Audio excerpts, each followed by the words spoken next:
একটা কলেজে ইন্টারমিডিয়েট পড়া ছাত্র স্বাস্থ্য সংস্কার সম্বন্ধে কি জানে? আমরা তাদের দাবিগুলোকে ন্যায্য মনে করেছি।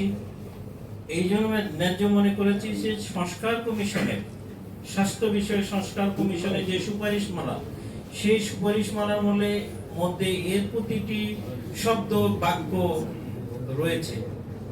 তাহলে আমাদের এবং তাদের মধ্যে দূরত্বটা কোথায়?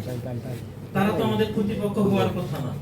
আপনারা জানেন যে সংস্কার কমিশন যেটা হয়েছিল 12 সদস্য বিশিষ্ট, তারা দীর্ঘ 6 মাস আলাপ আলোচনা বিভিন্ন স্তরের পেশাজীবী, শ্রমজীবী সকল মানুষের সাথে আলোচনা করে, যারা সেবা প্রদান করবে, যারা সেবা গ্রহণ করবে, সকল স্তরের সাথে আলোচনার সাপেক্ষে তারা কিছু সুপারিশমালা সরকারের কাছে হস্তান্তর করেছে। জনগণের যে সার্বিক পরিস্থিতি তা প্রয়োজনের তুলনায় অত্যন্ত অপ্রতুল, এবং আমাদের অনেক পদ এখনো শূন্য রয়েছে, অনেক পদ এখনো সৃষ্টি করা দরকার। এটা একটা টিম ওয়ার্ক, শুধু ডাক্তার হলে হবে না, শুধু নার্স হলে হবে না, টেকনোলজি দরকার, 3rd ক্লাস 4th ক্লাস সবার প্রয়োজন আছে। এখানে পরিষ্কার কর্মী দরকার, আমাদের আনসার দরকার, প্রোটেকশন দরকার। সবকিছু মিলে আমাদের সার্বিক যে পরিস্থিতি সেটা অপ্রতুল প্রয়োজনের তুলনায়। এখন সরকার কি করছে? সরকার যেগুলো করছে, প্রথমে যদি আমার ডাক্তারদের কথা আসি, আপনারা জানেন 45, 46 এবং 47 BCS চলমান আছে। এর মধ্যে 3800 ডাক্তার নিয়োগ করা হবে, এবং ইতিহাসে এই প্রথম 4.5 মাস 5 মাস একটা BCS সম্পূর্ণ হচ্ছে, এবং শেষে সেপ্টেম্বর মাসেই এটা ভাইবা এখন চলছে, সেপ্টেম্বর মাসে এটা সম্পূর্ণ হবে, এবং আশা করছি সেপ্টেম্বর না হলে অক্টোবরের মধ্যে এটা নিয়োগ প্রক্রিয়া শেষ হবে। সেটার সংখ্যা হলো 3000। এর মধ্যে 2700 ডাক্তার রয়েছে, BDS ডেন্টাল সার্জন রয়েছে 300। আপনারা জানেন যে উপজেলায় ডাক্তার নাই, পত্রিকায় সবসময় আসছে ডাক্তার নেই।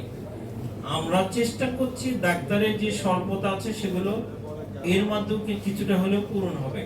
আমরা যেটা চাই, এর সাথে সাথে জনবলের সাথে সাথে আরেকটা বিষয় আছে, হাসপাতালের পরিষ্কার পরিচ্ছন্নতা।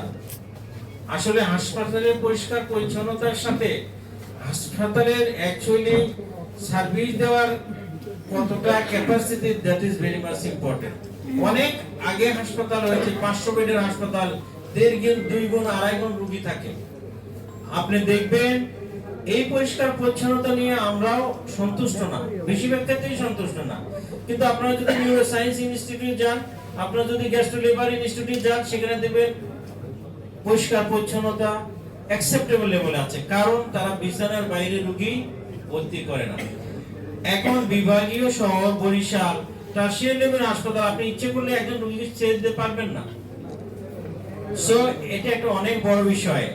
বান্ডেল থাকলে প্রতি সেনমানিতে টাকা বাঁচবে।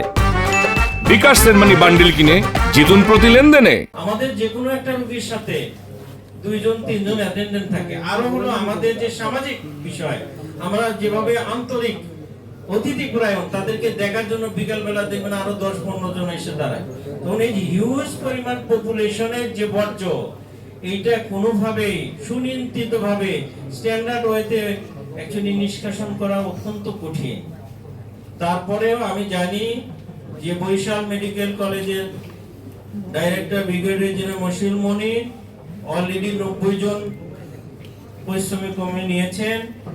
এখানে ট্রলি নিয়ে যে অরাজকতা ছিল, সেই ট্রলিগুলো ঠিক করা হয়েছে, এবং স্বেচ্ছাসেবী যারা ছিল, যারা টাকা পয়সার বিনিময়ে এগুলো সার্ভিস দিয়েছে, যেটা নিয়ে ভুল বোঝাবুঝি সৃষ্টি হয়েছে, সেখানে একটা কন্ট্রোল নিয়ে এসেছে।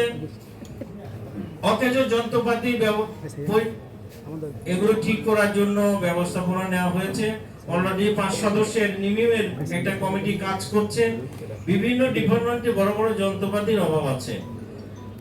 এই সরকারের অর্থনৈতিক সীমাবদ্ধতা সহ সত্ত্বেও যেখানে অতি প্রয়োজনীয় বিভাগীয় পর্যায়ে হাসপাতালগুলোকে অত্যন্ত গুরুত্ব সহকারে নিয়ে এমআরআই, সিটি স্ক্যান সহ অন্যান্য ভারী যন্ত্রপাতির একটা প্রস্তাবনা হয়েছে। কিন্তু যারা কেনাকাটায় অভিজ্ঞ তারা জানেন এইসব কেনাকাটা করতে অতি সত্বর চাইলেও 6 মাসের আগে এটা সম্ভব হবে। আমাদের পুরো স্বাস্থ্য ব্যবস্থাকে ত্বরান্বিত করার জন্য ডিজিটালাইজেশন জোরদার করার সিদ্ধান্ত হয়েছে। আপনারা জানেন এখানে দাবির কিন্তু শর্তগুলো এখানে রয়েছে। দাবির শর্ত রয়েছে দুর্নীতি দমন করার জন্য।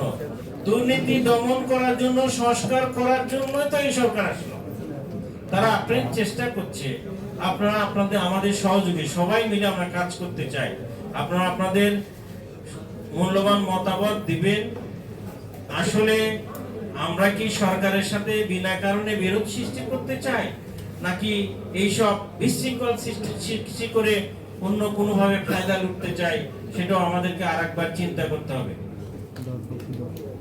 এই সুযোগ আমরা সবসময় দিতে চাই না। আমরা তাদের প্রতি সহনীয় এবং সীমাবদ্ধভাবে সহনীয় থাকার চেষ্টা করছি। কিন্তু এটা যদি আইন শৃঙ্খলা বাহিনীর কাছে চলে যায়, তারা যদি মনে করে আইন শৃঙ্খলা বাহিনীর বিশৃঙ্খলা সৃষ্টি, জনভোগান্তি সৃষ্টি হচ্ছে, সেটা তারা ব্যবস্থা নেবেন বলে আমরা আশা করি।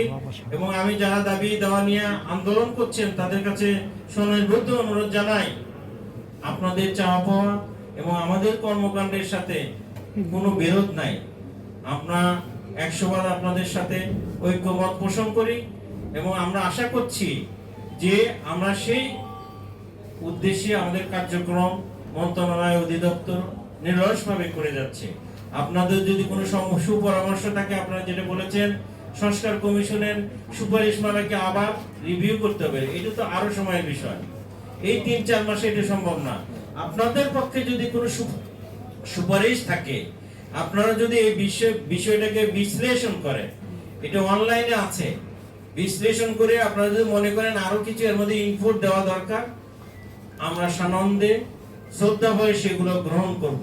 আমি যদি আমের জন্য আন্দোলন করে আম বুঝি কিনা, আমের কোয়ালিটি বুঝি কিনা, আমের স্বাদ বুঝি কিনা, আমের সাইজ বুঝি কিনা, এটা আগে জানতে হবে। তার আগে কোন ধরনের আন্দোলনে এটা বিশেষ কোনো উদ্দেশ্য আছে কিনা সেটা ভেবে দেখার দরকার রয়েছে। একটা কলেজে ইন্টারমিডিয়েট পড়ে ছাত্র স্বাস্থ্য সংস্কার সম্বন্ধে কি জানে?